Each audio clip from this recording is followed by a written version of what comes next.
Bonjour à toutes et à tous, je suis ravie de me retrouver avec vous aujourd'hui pour cette présentation où nous allons parler de la partie résultat de votre projet de recherche et comment la réussir, l'organiser et quelques règles de base pour les analyser.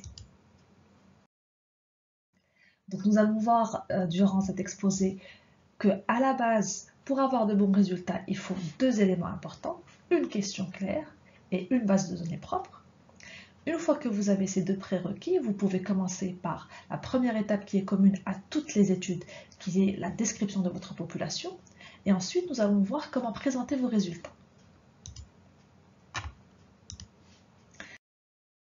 Alors, en ce qui concerne la question, comme nous l'avons déjà traité dans une vidéo précédente, la question de recherche est fondamentale, c'est la pierre angulaire de votre projet de recherche.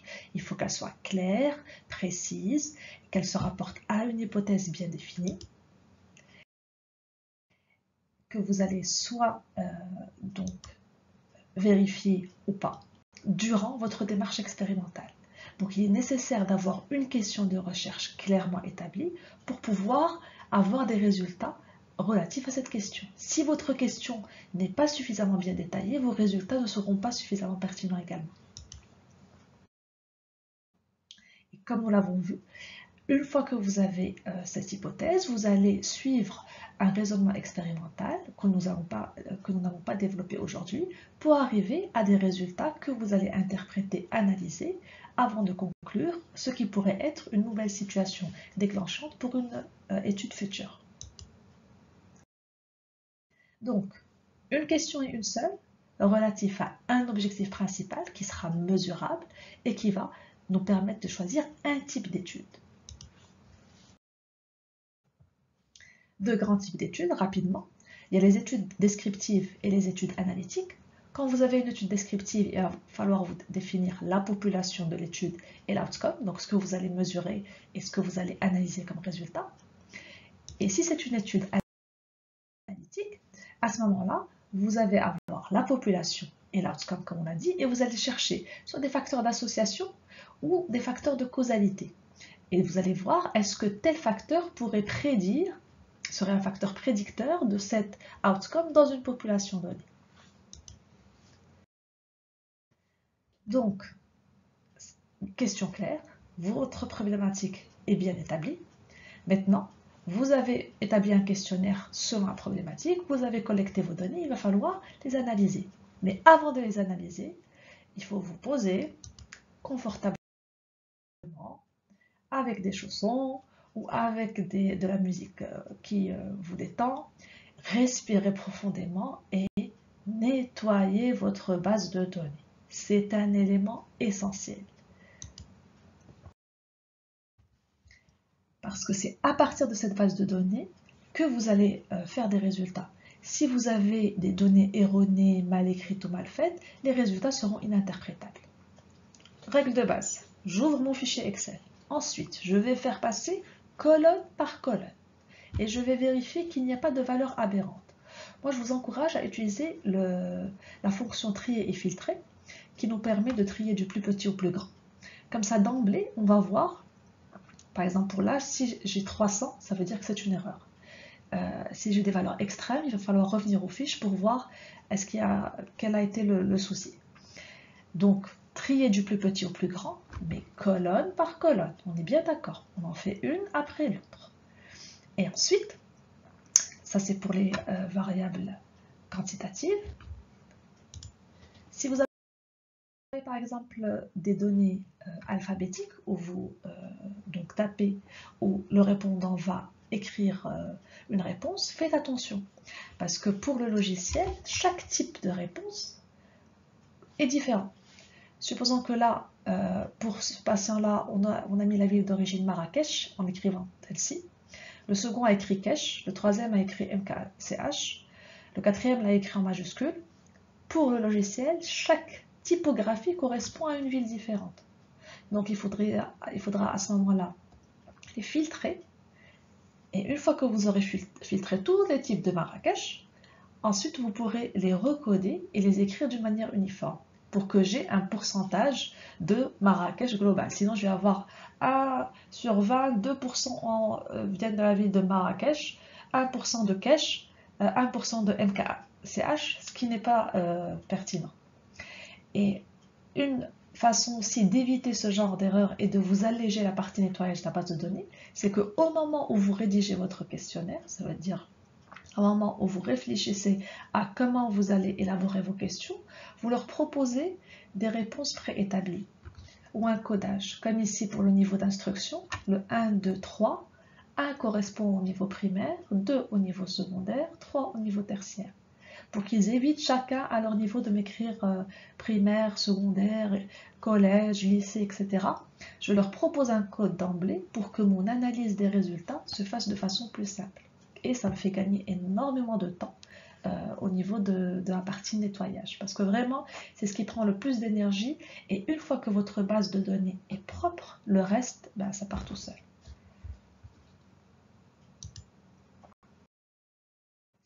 Donc après, il va vous falloir un logiciel. Donc il va falloir installer sur votre ordinateur le logiciel que vous utilisez. Moi, je vous propose, si vous ne connaissez pas encore, de voir Jamovi. C'est un logiciel gratuit qui se base sur le R comme fond de codage, mais qui est très intuitif. Donc vous pourrez voir aussi des vidéos sur Epirum sur comment la prise en main de ce logiciel, comment le mettre en place, quelques bases pour les études descriptives. Et justement, on arrive à décrire notre population. Donc, notre question de recherche est clairement établie. Je sais ce que je cherche à évaluer ou à savoir, selon le type d'étude. Une question pour un type d'étude. Une fois que je connais ma question clairement, je vais établir un questionnaire pour répondre à cette question. Donc, je vais collecter mes données. À cette phase-là, je fais attention pour coder mes variables de sorte à ce que le nettoyage soit plus simple, autant que possible. Sinon, pendant la phase de nettoyage, je vais trier variable par variable et je vais filtrer les variables alphabétiques pour corriger les éventuelles erreurs ou misunderstandings qui pourraient justement, lors de la partie résultats, me donner des résultats erronés juste parce que le remplissage de la base de données n'a pas été de façon correcte. Ensuite, on va décrire la population.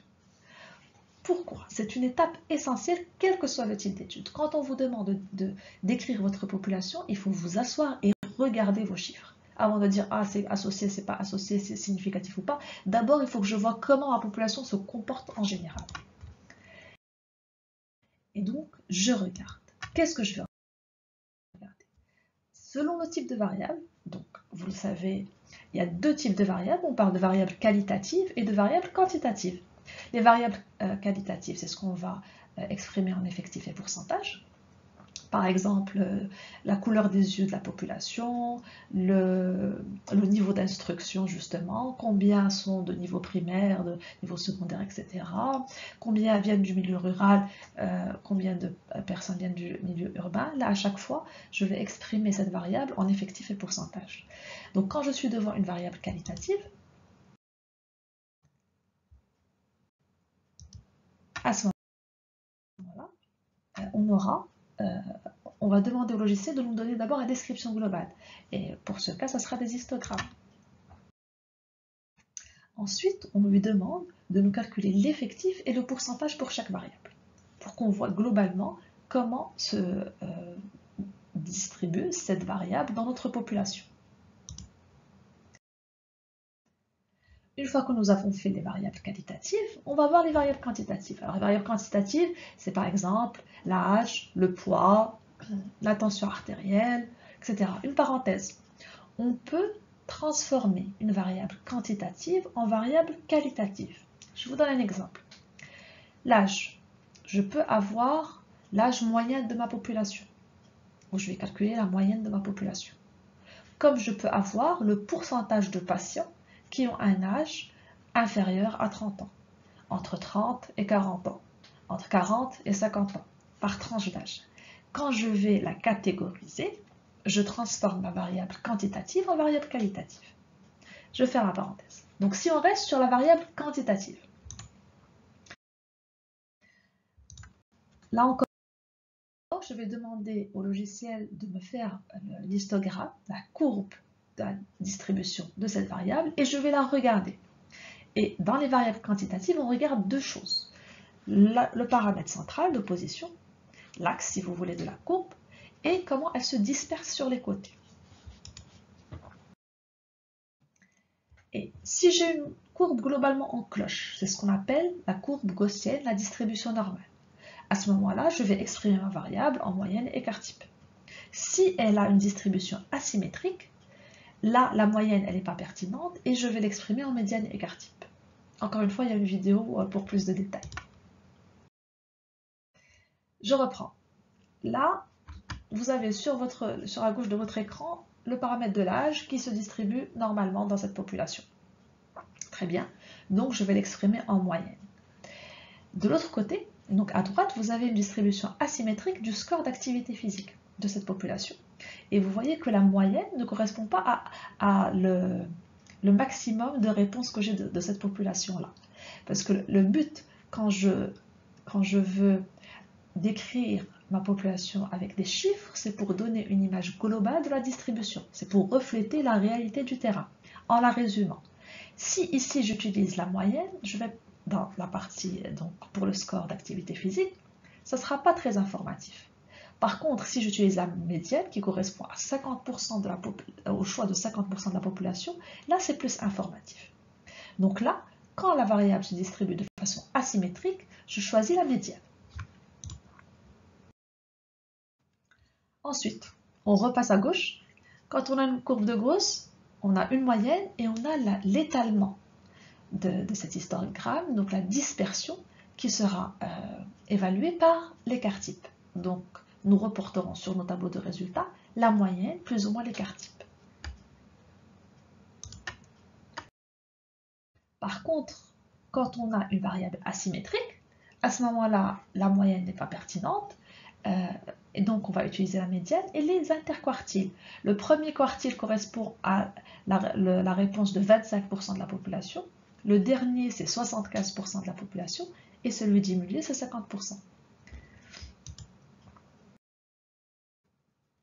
Donc, en gros, pour résumer cette partie, quel que soit le type d'étude que vous voulez faire, quand vous arrivez à la partie description de votre population, les variables qualitatives, vous allez les exprimer en effectif et pourcentage.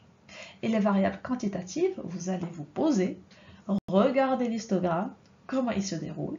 Si c'est une distribution normale, type gaussienne, à ce moment-là, vous allez l'exprimer en moyenne écart type. Si elle a une distribution asymétrique, ça sera une médiane et interquartile.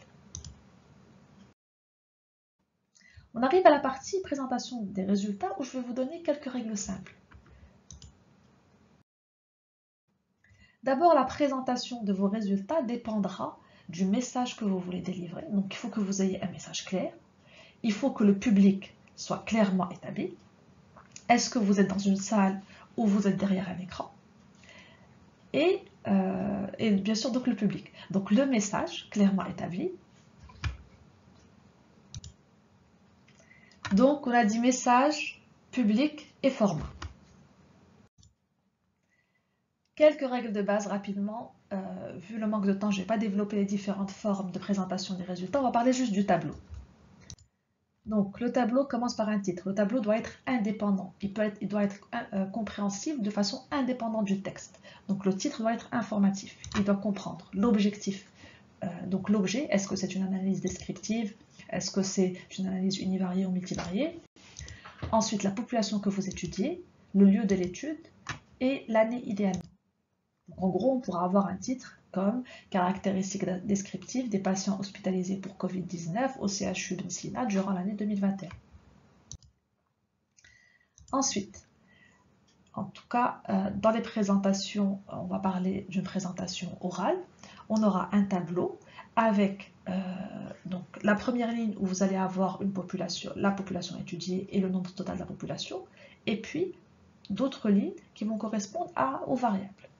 La colonne correspond à la population de l'étude. Si vous avez une population étudiée, vous aurez une colonne. Si vous allez comparer deux groupes, vous aurez deux colonnes.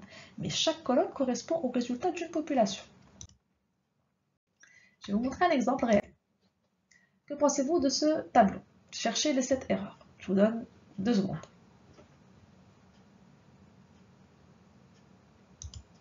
La première, c'est que là, on voit qu'il y a deux colonnes. Alors qu'on va présenter les résultats d'une population globale de 225 patients. Donc ça ne marche pas. La deuxième, c'est qu'on voit qu'il y a, dans cette case-là, on a écrit des lettres et des chiffres. Il faut que la case, si elle rapporte les résultats, contienne que des chiffres. Les lettres seront dans la première colonne où on va décrire la variable. On a écrit âge moyen. Moyenne et écart type ne doit pas être écrite dans la partie des variables. On peut mettre un astérix à la fin pour montrer que le résultat correspond à la moyenne, écart type, médiane, etc. Mais pas dans la partie variable. La même chose ici. Et là, vous voyez que parfois on met un poids, parfois on met un pourcentage. Alors attention, entre les anglo-saxons et les francophones, ça ne veut pas dire la même chose. Donc selon que vous vous adressez à un public anglophone ou francophone, utilisez la virgule ou le point. Et là, vous voyez que parfois je mets 2 chiffres après la virgule, parfois je mets un chiffre après la virgule. Il faut que je sois uniforme sur l'ensemble de mes résultats. Et voilà, je pense qu'on a trouvé les 7 erreurs. Et quand on les met et on les aligne, ça donne à peu près ça. Donc ça a l'air plus propre. Et donc du coup, le travail a l'air plus rigoureux. Vous voyez, la présentation de vos résultats va nous renseigner sur la rigueur de votre travail. Ça peut être parfois erroné, mais travailler la présentation, parce que ça a du poids et puis ça impacte l'auditoire. Donc on passe de là à ce qui est quand même mieux. 2 choses à la fin, il faudrait que vos résultats restent fidèles à ce que vous avez, donc ne pas arrondir nos résultats pour qu'ils soient plus beaux, entre guillemets. Et deuxièmement, faites relire votre tableau par un camarade. S'il ne le comprend pas, c'est qu'il y a des choses à améliorer. Parce que, comme on l'a dit, le tableau doit être indépendant et être compréhensible tout seul. Pour plus de détails, je vous invite à voir sur la plateforme epirum.com ou la chaîne YouTube des vidéos d'initiation aux analyses statistiques. Merci de votre attention.